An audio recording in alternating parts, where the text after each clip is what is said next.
ARM അജയന്റെ രണ്ടാം മോഷണം ഒരുപാട് പേര് കാത്തിരുന്നൊരു സിനിമയാണ്. കുറച്ച് വർഷത്തെ അധ്വാനം ഈ സിനിമയ്ക്ക് നല്ല രീതിയിൽ വർക്ക് എടുത്തിട്ടുള്ളൊരു സിനിമയാണ്. ജിതിൻ ലാലാണ് ചിത്രം സംവിധാനം ചെയ്തിട്ടുള്ളത്. പുള്ളിയുടെ ആദ്യത്തെ സിനിമയാണ്. പക്ഷെ അത് ആദ്യത്തെ സിനിമയാണെന്ന് പറഞ്ഞാൽ നമുക്ക് വിശ്വസിക്കാൻ ഇത്തിരി ബുദ്ധിമുട്ടുണ്ടാവും. കാരണം സിനിമ കാണുമ്പോൾ നമുക്ക് മനസ്സിലാവും. പിന്നെ ടോവിനോ 3 ക്യാരക്ടറാണ് ചെയ്തിട്ടുള്ളത്: അജയൻ, മണിയൻ, കുഞ്ഞിക്കേളു. സിനിമയെ പറ്റി പറയുകയാണെങ്കിൽ കൊടുത്ത പൈസ വസൂൽ, അങ്ങനെ തന്നെ പറയാം. ഗംഭീര തിയേറ്റർ എക്സ്പീരിയൻസ് ആയിരുന്നു ഈ സിനിമ. അത് എടുത്തു പറയാൻ വേണം. എനിക്കൊരു സിനിമ കണ്ടുകൊണ്ടിരിക്കുന്ന ഒരു സന്തോഷം തോന്നി വെച്ചിട്ടുണ്ടെങ്കിൽ, ഭയങ്കര പ്രതീക്ഷയോട് കൂടി തിയേറ്ററിലോട്ട് വരുന്ന സിനിമകൾ പൊതുവെ പരാജയപ്പെടാറാണ് ചെയ്യാറ്. അത് സർവ്വസാധാരണമാണ്. നിങ്ങൾ കഴിഞ്ഞ ഈ അടുത്ത് ഇറങ്ങിയ സിനിമകളിലൊക്കെ എടുത്ത് നോക്കിക്കോ. നമ്മൾ പ്രതീക്ഷയോടുകൂടി നന്നാവുമെന്ന് വിചാരിച്ച് തിയേറ്ററിലോട്ട് വരുന്ന സിനിമകൾ നമുക്ക് പ്രതീക്ഷിച്ചൊരു തൃപ്തി തരാറില്ല. പക്ഷെ ആ ഒരു സാധനം ഇവിടെ ഇല്ല. ഇത് ആൾക്കാരെന്താണ് പ്രതീക്ഷിച്ച അതിന് മുകളിലേക്ക് ഒരു സാധനം. 3 ക്യാരക്ടേഴ്സിൽ എനിക്ക് ഫേവറേറ്റ് മണിയൻ തന്നെയായിരുന്നു. അത് ഈ സിനിമ ഇറങ്ങുന്നതിന് മുമ്പും ആ ക്യാരക്ടർ തന്നെയായിരുന്നു ഞാൻ നോട്ട് ചെയ്ത് വെച്ചിട്ടുണ്ടായിരുന്നത്. ആ ക്യാരക്ടർ മണിയൻ എന്ന കഥാപാത്രമായിട്ട് ടൊവിനോ അഴിഞ്ഞാടിയുണ്ട്. അയ്യോ, ഞാൻ ശരിക്കും തോന്നുന്നു ടൊവിനോന്റെ കരിയർ ബെസ്റ്റ് പെർഫോമൻസ് തന്നെ ഇത്. പുള്ളി ഇതുവരെ അഭിനയിച്ച സിനിമകളിൽ പുള്ളിയുടെ ഏറ്റവും ടോപ്പ് പെർഫോമൻസ് അത് തന്നെയാണ് ഈ സിനിമയിലെ മണിയൻ എന്ന് പറഞ്ഞ ക്യാരക്ടർ. ബാക്കി 2 ക്യാരക്ടേഴ്സും മോശമല്ല. കുഞ്ഞിക്കേളായാലും അജയനായാലും. കുഞ്ഞിക്കേള് അധികം സ്പേസ് ഇല്ലാത്തൊരു ക്യാരക്ടറാണ്.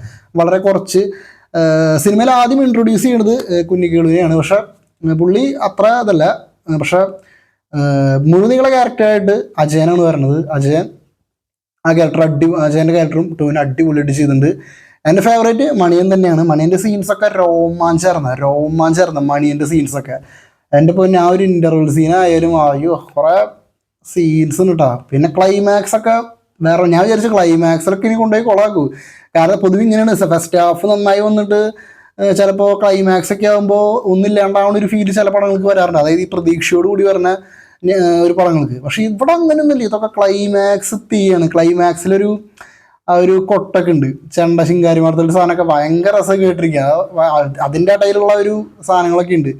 ഒരു ഫൈറ്റും പരിപാടിയൊക്കെ ഒരു രക്ഷയില്ല, തകർത്തുണ്ട്. ടോവിനോ അടിപൊളിയായിട്ട് ആ 3 ക്യാരക്ടർ ചെയ്തിട്ടുണ്ട്. ടോവിനോൻ്റെ കഷ്ടപ്പാട് എന്തായാലും വെറുതെ ഇല്ല.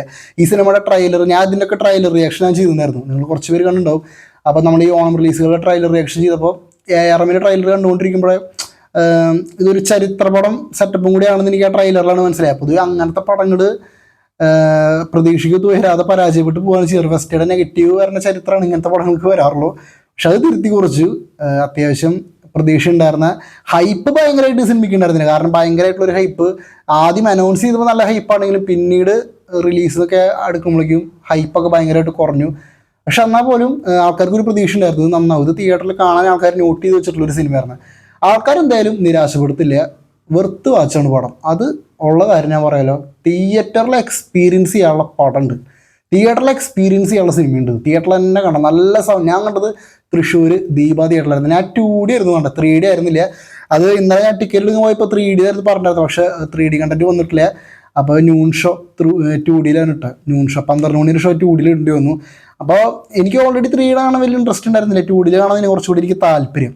അപ്പോൾ പിന്നെ 3D ഇല്ലയെന്ന് കേട്ടപ്പോൾ ഞാൻ വിചാരിച്ചു ഇനി 3D എഫക്റ്റുള്ള സീനുകൾ വന്നാൽ പക്ഷെ അത് നഷ്ടമാവുമെന്ന് ഒരു തോന്നലേക്ക് തോന്നി. പക്ഷേ ഈ പടം സത്യം പറയാലോ 3Dക്കുള്ള പടം ഇല്ല.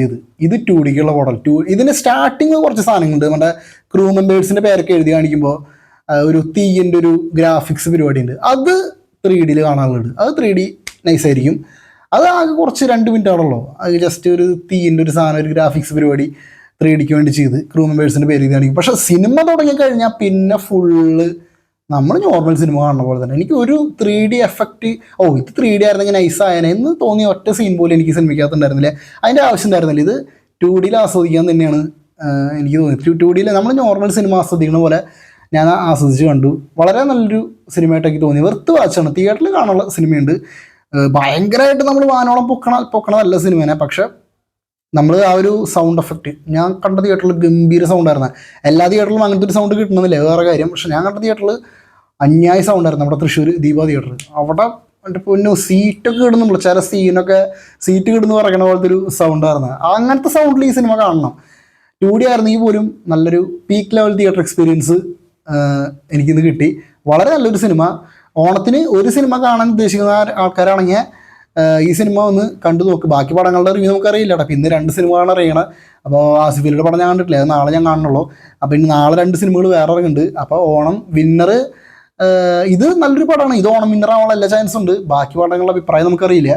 അപ്പോൾ ഇത് പറ്റുന്നവരെന്തായാലും തിയേറ്ററിൽ കണ്ടോ, തിയേറ്ററിൽ മിസ്സാക്കണ്ട. തിയേറ്റർ എക്സ്പീരിയൻസ് ചെയ്യാനുള്ളൊരു സിനിമ ഉണ്ട് ARM.